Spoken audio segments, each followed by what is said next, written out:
নতুন বাংলাদেশ গড়তে বিভিন্ন মন্ত্রণালয় ও বিভাগের সচিবদের ২৫টি নির্দেশনা দিয়েছেন অন্তর্বর্তী সরকারের প্রধান উপদেষ্টা ডক্টর ইউনূস। এসব নির্দেশনা সম্প্রতি মন্ত্রিপরিষদ বিভাগ থেকে সচিব ও সিনিয়র সচিবদের কাছে পাঠানো হয়েছে।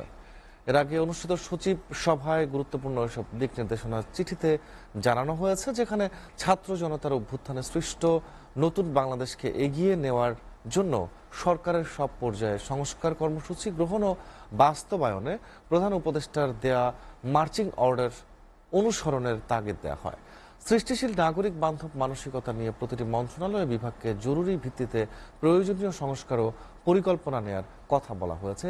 একই সময়ের মধ্যে স্বল্প, মধ্য, দীর্ঘমেয়াদী সংস্কার কর্মসূচি বাস্তবায়নে কর্মপরিকল্পনা প্রণয়নের নির্দেশ দেওয়া হয়।